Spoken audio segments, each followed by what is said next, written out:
হোলি খেলে এক একজন ভূত সেজে আছে, তাই না? হ্যালো এভরিওয়ান, আসসালামু আলাইকুম। হোলি খেলা মানে কি এক একটা ভূত সেজে থাকা? আপনারা একটু কমেন্ট করে জানাবেন তো। আজকে না ছোট্ট একটা ভিডিও শেয়ার করব, আর এই ভিডিওতে থাকবে হোলি খেলা, আবির মাখানো বা হলুদ পার্টি। আশা করব পুরো ভিডিও জুড়ে সাথে থাকবেন, আর অবশ্যই একটি লাইক দিয়ে পুরো ভিডিও দেখার অনুরোধ রইল। আগের দিন সন্ধ্যার সময় যেটা করছি, আমি মেহেদি কিনে নিয়ে এসেছি। আর মেহেদি ছাড়া কি হলুদ সন্ধ্যা ভালো লাগে বলেন তো? হাতগুলো যদি এরকম সাদামাটা থাকে তাহলে কি আর কোনো আয়োজন ভালো লাগে? একটু লাল টুকটুকে থাকবে, তাই না? তো এই যে আমি যেটা করছি, আমার ভাইয়ের হাতে মেহেদি দিয়ে দিয়েছি। আর ছেলে মানুষের ছোট্ট একদম সিম্পল ডিজাইন।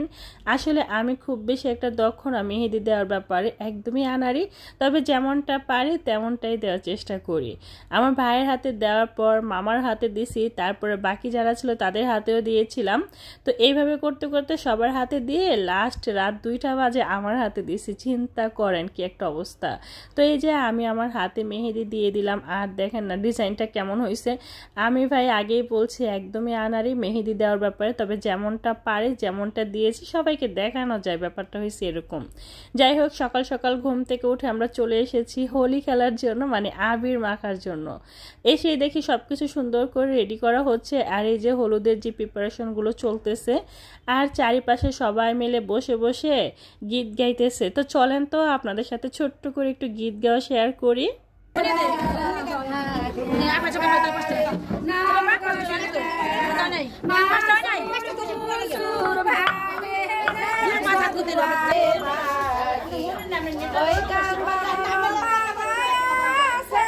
আমার কাছে না এরকম গীত শুনতে খুবই ভালো লাগে। যখন এরকম হলুদের মানে আয়োজন চলে, তার আগে সবাই মিলে সুন্দর করে গীত গায়। তো আমি জানি না আসলে এটা কার অঞ্চলে কি বলে, তো সেটাই একটু একটু করে শেয়ার করতেছিলাম। আর এখানে আবিরের যে রঙগুলো থাকে না, ওইগুলো সাজানো গোছানো চলতেছে।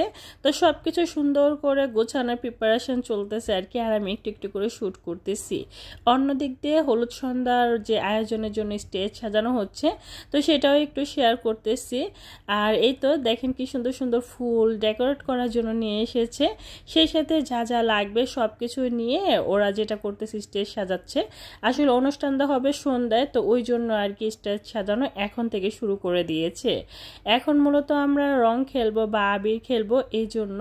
আর এই দিক দিয়ে ওনারা কাজ করতেছে, সেটা একটু শেয়ার করলাম। যারা কিনা পানখোর তাদের জন্য পানের ব্যবস্থাও করা হয়েছে। এই যে পানগুলো সুন্দর করে সাজানো হচ্ছে, আর এই তো সব কিছু সুন্দর করে গোছানো হয়ে গিয়েছে অলরেডি। অন্য দিক দিয়ে হলুদগুলো বাটার ডান দেখতেই পাচ্ছেন, সব কিছু সুন্দর করে রেডি করা হয়ে গিয়েছে।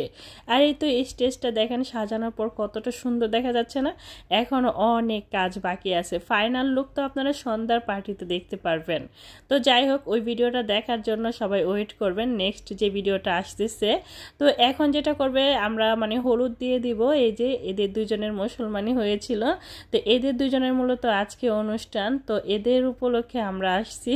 তো যাই হোক, সবাই মিলে হলুদ দিতেছে, আর আমি এখানে কাউকে শেয়ার করব না।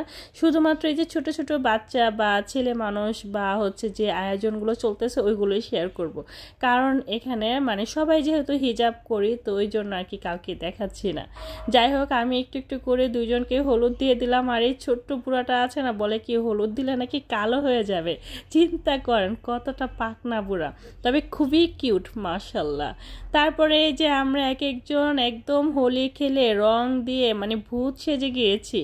আমাকে তো দেখলে কখনোই চিনতে পারবেন না আপনারা, মানে এরকমটা হয়েছে। যাই হোক, ওইটা নাই দেখালাম। তো সকালবেলা আমরা যেটা করছি, হোলি খেলার পর এই যে ক্ষীর রান্না করা হয়েছিল, ক্ষীর খাবো সবাই, এখন ক্ষীর খাবো। তারপর আমরা যেটা করব, সোজা আমার যে নানু ওদের বাসায় চলে যাব। ওইখানে আমরা দুপুরবেলার জন্য চিকেন কারি, তারপর ডাল সবজি রাইস এগুলো আয়োজন করা হয়েছিল নর্মালি দুপুরের জন্য। আর রাতের তো বিশাল আয়োজন আছে, সেটার জন্য আপনারা সবাই অপেক্ষা করবেন নেক্সট ভিডিওতে। তারপরে যেটা করবো, এই যে এই বুড়াটাকে দেখেন না, লুঙ্গি বেঁধে কি একটা অবস্থা। সবাই মিলে এত পরিমাণে দুষ্টামি করছি, মানে সেই মজা করছি, সত্যি অনেক বেশি ভালো লাগছে। আমার কাছে না হোলি খেলাটাই বেশি ভালো লাগে। তারপর হচ্ছে হলুদ সন্ধ্যা পার্টি, সেটাও খুবই ভালো লাগে। লাগে অনুষ্ঠান তো জাস্ট একটা মজা বা আয়োজন। তো এই যে সবাইকে নিয়ে একটু একটু শ্যুট করতে স্যার দেখেন এক নজর এক একজনের অবস্থা, ছেলেদের অবস্থা যদি এমনটা হয় মেয়েদের কি একটা অবস্থা হবে সেটা আপনারা চিন্তা করেন শুধু, আর কিচ্ছু বলার নাই, কারণ মেয়েদেরকে তো আর দেখাতে পারবো না, আপনারা শুধু চিন্তা করে দেখেন মেয়েদের অবস্থা কেমন হবে।